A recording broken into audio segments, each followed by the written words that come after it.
Un aide de camp de Napoléon, du comte Philippe de Ségur, un petit livre paru chez Nelson, alors je ne sais pas à quel moment, mais en tout cas, alors voilà, c'est un aide de camp de 1800 à 1812 par le comte Philippe de Ségur de l'Académie française. Et alors on sait la naissance. Philippe Paul comte de Ségur, général de division, pair de France, membre de l'Académie française, est né en 1780 et mort en 1873. La première édition des mémoires d'un aide de camp de Napoléon est de 1873.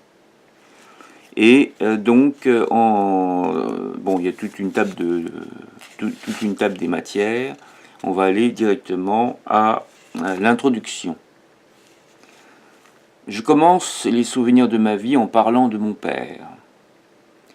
Il avait, avec un esprit orné, vif, abondant, fin et profond, une constante bienveillance, une bonne foi pleine de candeur, et la douce gaieté d'un naturel heureux et d'une conscience pure et confiante.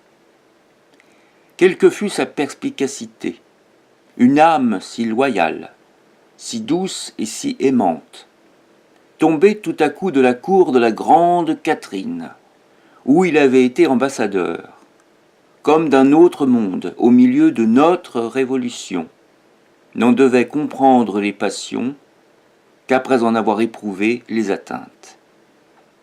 Il crut aux vœux que la reine lui avait confiés. Sa douleur l'avait profondément ému. Elle venait de lui persuader qu'elle était disposée à ces concessions raisonnables. Et d'abord, il essaya de se servir de ses liens d'amitié et de parenté avec les chefs des différents partis innovateurs pour les rapprocher de cette princesse. Mais c'était tenter l'impossible. Dans leur rivalité de faveur populaire, aucun de ces chefs dépassés, entraînés par tous ceux qui l'environnaient, ne pouvait répondre le jour suivant de sa parole et de ses intentions de la veille. Page 8 de l'introduction. On fut demeuré seul et déchu de tout ce qui faisait la puissance. On eût été exposé, d'une part, à l'animadversion des siens, tandis que, de l'autre, on n'aurait rien regagné dans le cœur d'une cour et d'une aristocratie dont l'orgueil révolté et les intérêts blessés étaient implacables. La reine elle-même, de son côté, entourée de défiance et de passion, n'était pas plus maîtresse de ses propres déterminations. Aussi, dès ses premiers pas, conciliateur vers les chefs libéraux, quoiqu'il ne les eût tentés que d'après le désir de cette princesse, mon père devint-il l'objet de sa défiance. Il eut en même temps la douloureuse surprise de se voir tout à coup en butte à la haineuse répulsion de tous ceux de ses anciens amis qui, regrettant tout et voulant tout ressaisir, paraissaient à la reine ses partisans les plus sûrs et les plus fidèles. Il arriva pourtant à plusieurs reprises qu'au milieu de cette tourmente de passions ennemies, la réputation d'habileté, de modération et de loyauté de mon père apparut à nos malheureux princes comme une branche de salut. 3 fois, entre autres, dans leur détresse toujours croissante, ils y eurent recours. D'abord en le choisissant pour leur ambassadeur à Rome, puis en lui offrant le ministère des Affaires étrangères qu'il ne put accepter, et enfin en le nommant leur ministre plénipotentiaire à Berlin. Mon père ne partit même pas pour Rome. Le pape avait refusé de le recevoir. Tout accord de ce côté était devenu impossible. Page 9 de l'introduction. Quant à sa mission de Berlin, je tiens de lui-même qu'il ne voulut recevoir d'instructions que du roi et de la reine exclusivement. Malheureusement, cette précaution fut inutile.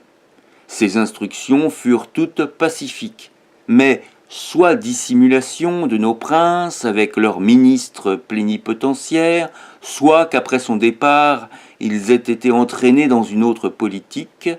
Le fait est que son dévouement fut tourné contre lui-même et qu'il y fut sacrifié. Après s'être épuisé en vains efforts, s'apercevant qu'il était joué et calomnié par ceux qu'il voulait servir, ou plutôt par leurs conseillers aveugles, il lui fallut renoncer à conjurer le péril où sa clairvoyance les jugeait dès lors près de succomber. On approchait alors de la catastrophe du 10 août et des massacres de septembre. Quand cette désastreuse époque arriva, rebuté, découragé par la défiance du gouvernement qu'il avait en vain essayé de servir, il s'était retiré depuis 2 mois à 7 lieues de Paris, à Fresnes, chez son beau-frère, M. d'Aguesseau, où la nouvelle des profanations démagogiques du 20 juin et les cruautés du 10 août vinrent, sans le surprendre, accroître sa douleur pour l'infortune des vaincus et son horreur pour les fureurs révolutionnaires. Bientôt, les atrocités des 2 et 3 septembre s'étendirent jusqu'à la retraite, où il ne lui restait plus qu'à s'efforcer de préserver sa femme et ses 3 enfants de cette irruption de barbares. Une bande de ces démagogues poursuivait un gros fermier du lieu, suspect de royalisme et dénoncé comme accapareur parce qu'il était riche. Ces forcenés s'en étaient saisis et, sans autre forme de procès, ils apprêtaient son supplice quand mon père accourut. Page 10.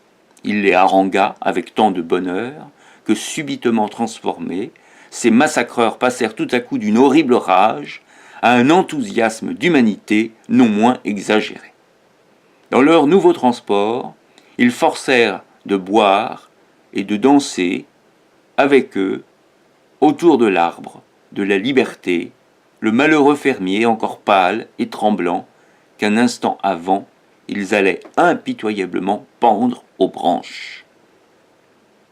Revenu à Paris pendant le sinistre hiver de 1792 à 1793, il y trouva commencer cette terreur qui ensanglanta, qui déshonora la France et la dégoûta si longtemps de la liberté.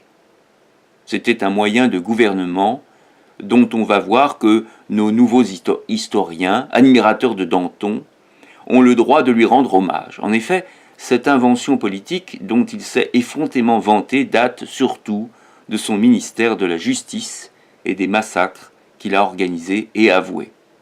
En voici la preuve. Quelques semaines après cette boucherie de prêtres, des femmes et de vieillards prisonniers et inoffensifs, mon père le rencontra. Danton l'aborde, engage l'entretien. Et mon père, l'interpellant sur les horreurs de ces 2 journées, lui dit qu'il n'en comprend pas le motif, le but, et comment lui, ministre de la Justice, n'a pu ou les prévenir, ou du moins en arrêter le cours. Tous 2 en ce moment marchaient à côté l'un de l'autre. Danton s'arrête, regarde en face mon père, et avec son cynisme trop connu, il lui répond « Monsieur, vous oubliez à qui vous parlez. Vous oubliez que nous sommes de la canaille, que nous sortons du ruisseau, qu'avec vos principes nous y serions bientôt replongés, et que nous ne pouvons gouverner qu'en faisant peur. » Page 11 de l'introduction donc aux